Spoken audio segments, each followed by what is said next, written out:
The following explores clinical and physiological mechanisms for educational purposes only. It is not medical advice. If you want to master the systems that govern the human body, subscribe, like, and let us know what physiological systems we should deconstruct next. Deep within the vascular network, a complex biological material rushes continuously through over 60,000 miles of vessels. It is rarely static, and it does not behave like water. Clinically, blood is classified as a highly specialized, non-Newtonian fluid connective tissue. In a healthy adult, this connective tissue accounts for roughly 8% of total body weight, circulating at a volume of 4 to 5 liters. At this scale, blood serves as a centralized convective transport medium, providing the physical infrastructure required to maintain systemic homeostasis. It operates a simultaneous two-way delivery system, driving metabolic substrates like oxygen and glucose into parenchymal cells, while continuously pulling toxic nitrogenous waste and carbon dioxide out for excretion in the kidneys and lungs. Beyond transport, blood maintains the body's delicate acid-base balance, locking blood pH within a narrow window of 7.35 to 7.45, while distributing core thermal heat to the cutaneous vasculature for dissipation. To accurately map how the human body survives, we have to look past the appearance of whole blood and physically deconstruct it into its fractional components, its mechanical proteins, and genetic markers. In a clinical setting, we isolate those components by their specific gravity through centrifugation. By spinning whole blood rapidly, the heaviest elements sink, and the material separates into 3 distinct proportional layers. The straw-colored fluid at the top is plasma, and it constitutes approximately 55% of the total blood volume. Plasma is over 90% water. It serves as the transport matrix for dissolved electrolytes, coagulants like fibrinogen, and circulating immunoglobulins. Immediately below the plasma is the buffy coat, a thin middle layer that makes up less than 1% of the total volume. The buffy coat contains leukocytes, white blood cells, including macrophages and neutrophils, which execute the body's immune defense and pathogen clearance. It also houses thrombocytes, or platelets. When a vessel is damaged, these cell fragments rapidly aggregate to trigger primary hemostasis and deploy the initial fibrin scaffolding for blood clots. The dense, deep red bottom layer consists of erythrocytes, red blood cells, which comprise roughly 44% of the total volume. Erythrocytes are highly specialized, biconcave cells. They are anucleate, meaning they eject their nucleus during maturation to maximize internal storage space for their primary cargo. This structural engineering optimizes the cell's surface area for gas diffusion and provides the flexibility required to squeeze through capillaries smaller than its own diameter.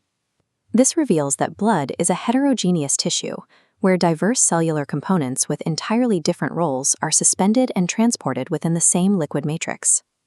To see how this system powers human respiration, we have to examine the interior of the erythrocyte. The interior is packed with hemoglobin, an adaptive, iron-containing metalloprotein tetramer. Hemoglobin's central function is to bind oxygen molecules. By packaging oxygen into these iron-rich proteins, erythrocytes increase the blood's total oxygen carrying capacity 70-fold compared to dissolved oxygen in plasma alone. Clinical standards define strict physiological reference ranges for hemoglobin, 13.2 to 16.6 grams per deciliter for adult males, and 11.6 to 15.0 for adult females. When a patient falls below these thresholds, they enter a pathological state defined as anemia. The immediate consequence of anemia is reduced oxygen carrying capacity, directly starving tissues of metabolic fuel and resulting in severe hypoxia and fatigue. To compensate for the lack of oxygen, the heart must increase its output rate to deliver what little oxygen remains in the blood, placing the cardiovascular system under high stress. The opposite extreme is polycythemia, or erythrocytosis, where the red blood cell mass exceeds the upper reference range.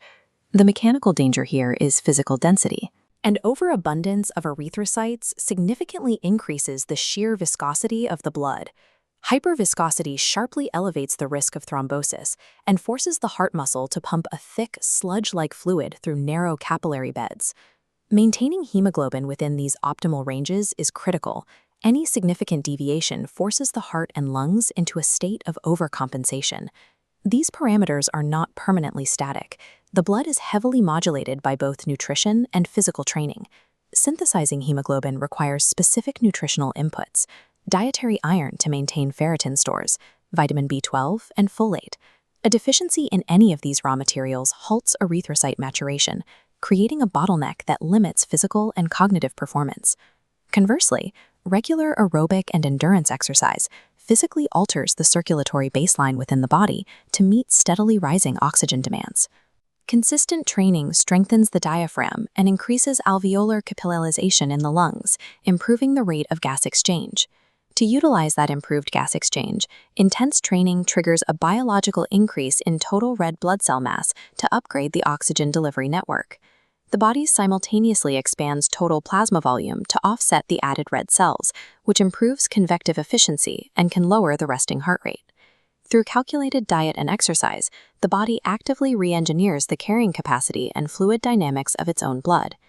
Shifting our focus from the interior to the outer membrane of the red blood cell reveals a complex network of genetically determined macromolecules known as blood groups. The major ABO system is dictated by the ABO locus on chromosome 9, which encodes glycosyltransferase enzymes. These enzymes interact with bare molecular precursor chains on the cell surface that act as docking stations. If a person inherits the type A allele, their enzyme attaches a specific sugar, N-acetylgalactosamine, to the cell's surface precursor. The type B allele encodes an enzyme that adds a different sugar, D-galactose, to the precursor instead.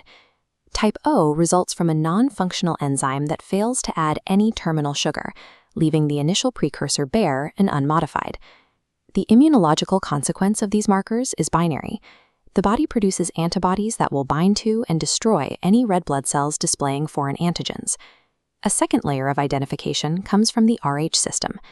Governed by the Rhd and Rhce genes, these transmembrane proteins determine whether a blood type is positive or negative.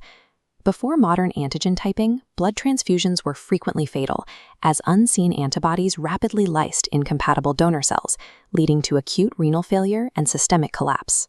This establishes the primary rule of transfusion. Type O negative is the universal donor because it lacks A, B, and Rh antigens, allowing the cells to evade recipient antibodies entirely. Type AB positive is the universal recipient. Because it possesses all the major antigens, the patient's plasma lacks anti-A, anti-B, and anti-Rh antibodies, allowing them to accept any red cell type without an immune attack. Ultimately, these blood groups are biochemical signatures, where a single molecule determines whether a transfusion supports life or triggers a fatal immune response. In modern medicine, the massive scale of human blood collection is highly optimized. Donated whole blood is almost never given directly to a patient as is. Instead, clinical blood banks utilize the density principles of centrifugation to break the raw material down into modular, highly concentrated products. A single unit of whole blood is routinely separated into packed red blood cells, fresh frozen plasma, and platelet concentrate. These components are then routed to patients with exact physiological deficits: red cells for trauma hemorrhage, platelets for coagulation in cancer patients, and plasma to replenish clotting factors in burn victims. Understanding blood as a modular tissue means a single donation provides targeted therapy capable of saving multiple lives.